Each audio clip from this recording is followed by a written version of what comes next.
Maybe traffic, it kind of sounds like. Hello, everybody. We are going to give people a quick minute to jump on. It's the lunchtime live today with Dr. Croom, and I have a special guest here. We're going to be talking about the Army Veterinary Corps. It's 12 o'clock, it's lunchtime. We want as many people to log on as possible. We are broadcasting live from LinkedIn, YouTube, as well as Facebook. And Fred, if you wanted to take a moment if you wanted to go to the LinkedIn on your side potentially and share, now would be a time that you can do that. Again, we're just waiting a couple minutes. We've got quite a few students out there that are interested in what we have to talk about, the Army Veterinary Corps, opportunities within that, and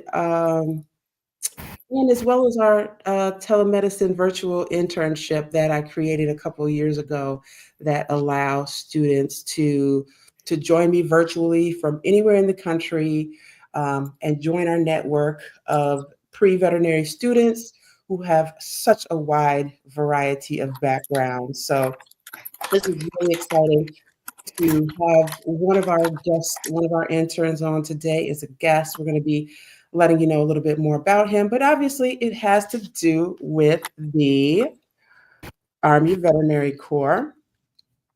Uh, a great opportunity. I had the chance to serve, and now we have the next generation of future veterinarians, Army veterinarians who have taken under my wing. This is really a natural part of my essence. In that I'm a mentor by nature, I'm a teacher by nature. Anybody who knows the Dr. Croom Army Vet brand knows that. So yeah, we're going to get started here in just a moment. Any luck over there, Fred, with the sharing? Yes, indeed. Okay, perfect. Excellent. So, and you know, as if you're watching, if you're joining us live, feel free to put something in the comments. I'm manning the comments bar over here on the side as well. You know, if you've seen me live in the past, you know I love to go live on StreamYard. We've got all the banners and whatnot that we can throw up here. For the time being, we're going to also share who we are. So let's go ahead and get started. So, hello and welcome to everyone joining us live. I'm Dr. Turnera Croom, retired Army Veterinary Corps Major, holistic veterinarian, and founder of the Pre-Veterinary Telehealth Internship Program. Today, I'm going to take you behind the scenes of what it really looks like to serve in the Army Veterinary Corps and how future veterinarians, like my guest today, can build a meaningful path into this world. When I served, I wasn't just in the clinic, okay? A lot of people think, oh, you know, there's a vet on the base and they're in a clinic. That is true. There is a vet that's there. But I worked in the biomedical research and training. I know a lot of people don't know about that aspect, you know. I handled animals like ferrets, pigs, and goats, and also backed up the base clinic when needed. So if the vet over on the base went on vacation or whatever the case may be, I would go over there and work with the military working dogs and the food safety. Okay, but I was in biomedical research and training. And what really truly shaped me was this leadership experience. Okay, I was supervising Army soldiers, I supervised Air Force airmen, and even some civilians. I have a story about that one, but we won't get into that today. It wasn't always easy, but it taught me something textbooks never could: how to lead with clarity, communicate across cultures, and support missions bigger than myself. This wasn't just a job, it was strategy, science, service, and it changed how I see veterinary medicine. Now, let's bring in someone who's on a powerful journey of his own. First Lieutenant Sir Frederick Mercado, one of my current pre-veterinary interns who's preparing to enter the Army Veterinary Corps. Fred, welcome. Thank you, Dr. Purim. I appreciate it, and thank you for the introduction. Um, so yeah, absolutely. I really, I can't say enough about Dr. Purim's service and the internship program. Um, a little bit about me: I served 6 years in the Army. First as an MP and later in counterintelligence, and I love the discipline and the purpose-driven culture and the camaraderie that's involved. And I've been building, what I've been building since really connects to the Army Vet Corps mission. And I've led IT infrastructure, where I currently serve as an IT director in healthcare and aerospace. I'm a registered nurse, a firefighter EMT, a lot of different hats, but currently a first lieutenant in the U.S. Air Force Auxiliary. That blend really gives me an absolute systems wide view of the medicine, public health, emergency readiness, anything about our animal care, to really take into the veterinary program. And the Army Vet Corps really isn't a pivot for me. It's really the natural evolution of everything that I've prepared for. Well, that clarity is of purpose is rare and powerful. Let's make this useful for the folks watching. So, Fred, what does someone need to do today to become a veterinarian in the Army? Like, walk us through the major entry paths and the benefits, because I think they've changed a little bit since the time that I was in. Yeah, absolutely. So really, there's a couple of different ways that one can go about it. We have the HPSP program, which is something that I'm intently looking at as the Health Profession Scholarship Program. Others come through the ROTC with an educational delay while they go through college. And some veterinarians that are currently already licensed go through a direct commission process where, they can go into areas such as food safety, lab medicine. But let's break it down. The HPSP route, which I'm currently pursuing, gives you a lot to offer.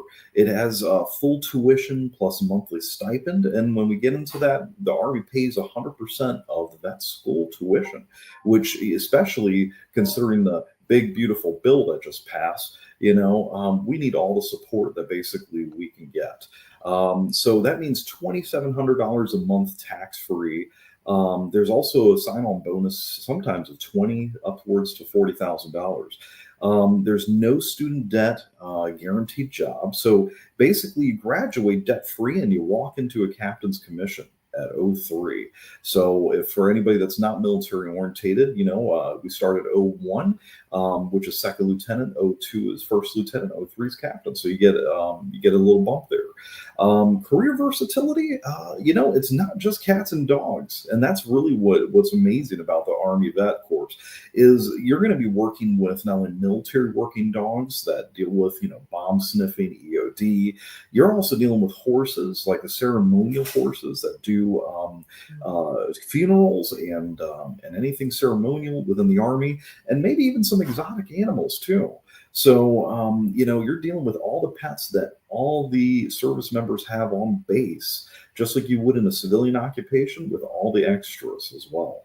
With public health and biosecurity, Army vets, they support zoonotic disease control. So when we're looking at the public health aspect, they inspect over 6 billion pounds of food annually and are on the front lines really of global health. Some of these Army vets, they deploy overseas. They're attached to special forces units. So, we're not looking at just being in a clinic all day. We're looking at something extravagant. And so, really, it offers you to specialize on the Army's dime. There's graduate degrees offered, there's residencies, there's board certifications like in pathology, epidemiology, preventive medicine. The global impact, I did touch on that, but you can serve overseas in Germany, Japan, South Korea, and support those humanitarian missions for people that really want to integrate the animal and human medicine portion of it. So a lot of different things, including initiatives with One Health and embassy operations. Career flexibility, you can serve a few years or make it a full career. The Army still offers an ability to retire after 20 years, which to a lot of veterinarians, could be take forever. So with that being said, it does offer some supportive, monetary wise and career wise. It's competitive with the CDC, NIH, the USDA, and most academia and private practice. Yeah, yeah, that was a solid breakdown, Fred. That was awesome. It brought up some memories even for myself because, just all that variety of opportunity, you just can't get that anywhere else. So Mhm. that was a really great breakdown, especially the fact that Army vets don't just treat the animals, okay? Yeah. There's always been some myths, and I'm really big on myth busting for the Mhm. military because some people think like didn't they use goats back in the day and they'd put them downfield and you would like maybe I wasn't there. If so, it's different. Just like other industries change over time and improve, so has the Army Veterinary Corps. So that's really really good. Indeed. So let me ask you another question, Fred. Are you focused on a particular role, or are you still exploring options for yourself? I'm always exploring options, Dr. Croom, but I've been reading up on the 64 Alpha Field Veterinary Officer path. That seems to be the most ideal clinical officer path, but there are many other veterinary MOSs out there. And for those that are not military, those are military occupational specialties. The Army does offer many and different varying paths. But hearing more about your research and leadership background, it really has opened my eyes to other possibilities. I know, but I was still 64 Alpha, and I was able to do the work that I did. But like you said, there was chances to move up and to go into different realms. But let me paint the picture here for you. So now there is a little bit of feedback there. I don't know if it's. Would you mind, real quick, Fred, to mute yourself, and let me see if that makes a difference. Just Okay. a Bear with me one second. moment. Okay. Yeah, that is something in the background. So I'll just talk a little bit about this, and then when we get back to the next part, I'll have you unmute. Okay, so I'm going to paint the picture for you of what Fred just set up. So most of my time was not spent in a base clinic. Like I said, if the base veterinarian went, on vacation or had to go on a mission, then I could step in. But I supported training missions. I helped run a research program and manage the health of laboratory animals in high security environment. For instance, we mentioned the pigs and the ferrets, right? So we use pigs all the time. And one of those reasons is because pigs are very similar to humans, their body structure, their organ systems. So what we would do is we would support the Air Force veterinarians, the Air Force human doctors, right? And they would come down and they would practice with various surgical techniques. Now, of course, we don't want our comrades to go overseas and their first time doing surgery is on a comrade. Like we would not want that. So we did have to use animals for that. I know that's controversial. You may know that I have a new podcast called Controversial Animal Topics, and that is one of the topics that we would go over, like using animals for research. But we did use them to train the Air Force doctors before they went overseas using pigs. We would put the pigs onto high-tech machines that would, be breathing for them, and just like a human surgery, just high-tech machines. And then the Air Force doctors would come down, practice, do the various surgical techniques, and then when we were complete, we would humanely euthanize those pigs. And so this is something that, we don't shout out to the heavens like this is what we're doing, but I feel like, especially since I have this virtual internship telehealth program that you're a part of, that I need to get this information out here so students know what they're getting into. The other question I get a lot is about the ferrets. Like ferrets, like what? What could you possibly do in ferrets with ferrets? And with them, we supported the pediatric residents. So we had some Air Force doctors who, went into the pediatric field. And what we would do was like every Wednesday, we would have a ferret lab where we would sedate the ferrets partially, and then the pediatric residents would practice putting a breathing tube, intubating them. And so so it would simulate a baby or a small child. And so this was something we would do every week. Then the ferrets would, wake up out of their sedation. So that was not one where we had to, euthanize at the end, which is good. We got to take what we can get as a veterinarian sometimes within our jobs and roles. But we also want to make sure we have that backbone and can stand up for those animals, because any role that we are in as a veterinarian should be as an animal advocate. And so this is what I teach the interns as we go through our internship program too. There's some information as well in the posts where you saw this live happening, where if you know a student who is interested in the veterinary field and may want to join our virtual internship, there's an application right there. You can always reach out if you don't see that as well. So yeah, the military working dogs, that's something that people tend to think, oh, you were working in the Army as a veterinarian, you had to have worked with the military working dogs. And like I said, I did that a little bit, but that was not my main job. So I also oversaw protocols and guided enlisted teams through biopreparedness training. So the Air Force surgeons, they needed to be recertified in ATLS, which is Advanced Trauma Life Support. Every 3 years, they had to be recertified. So my team and I would set that up, different stations. They would have the human, body dummies. They would have, everything set up, maquillage where you simulate wounds and things like that. That was a lot of fun. Obviously, they were stressed out a little bit because they had to recertify, but it was really fun and exciting for me and my team of Army veterinary technicians and Air Force scrub techs. So that was really, really exciting, Fred. That's amazing, actually, and it just goes to show how much the veterinary service offers, and we think about things in a singular manner, and we may only think about dogs and cats, but there's so much more to it. And one of the things I've been wondering, though, like, what was it like managing such a diverse team across military branches, including civilians? Yeah, that part really excited me the most and really helped me to grow the most, because again, I had Army. They were, let me see, what was it? I was 64 Alpha. They were, was it like 90? It was a Tango, 68 Tango, for the Army veterinary Yeah. technicians. Mhm. Okay, got it. Yep, 68 Tango. 68 Tango. And then we had Air Force personnel too. So I was stationed at Travis Air Force Base, which is why I had the Air Force airmen as well. But then we also had civilians who were doing like maybe janitorial. Everybody had different cultures and communication styles. So you really have to get in there and learn their language and motivations. And this taught me how to lead without barking orders. That's not my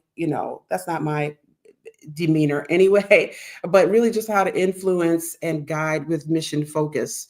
I really love the time that I had in, this was a time that I was still married at the time, and I was Croom Jenkins at the time, right? So I was Captain CJ, and they would I loved my time because I had a good balance of, knowing what to do and getting the job done, and also laid backness and just Turnera, right? So, or Dr. CJ, Captain CJ. And so I loved it when, the Air Force and the Army techs would call me back and they'd be like, Dr. CJ, Captain CJ, come to the back, and it was a fun time. So I'd say that to say, when you go in as an Army, I almost said Air Force, but it's only in the Army now that you can do the Veterinary Corps. You go in as an officer. And you may or may not have had leadership experience up until then. Honestly, everybody doesn't go through ROTC. I did not.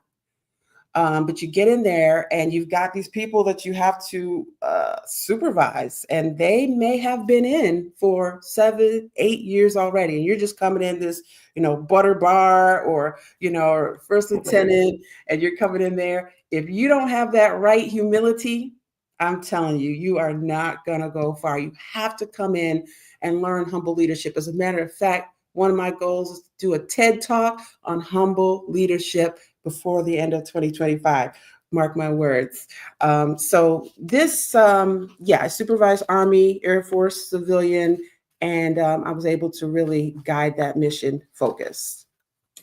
Nice, nice. Yeah, and you prove a good point. A lot of people don't know that all the services don't have their own veterinary corps. The Army really represents in that regard. And, I get that question asked a lot with Air Force and with, reserves and things of that nature. And then we're like, we're it. The Army's it. And so that really makes us proud when it comes to the service. But that kind of leadership is what I'm really working toward. So I have to ask. I mean, what is your proudest moment during your time in the corps, Doctor Groom? Mhm.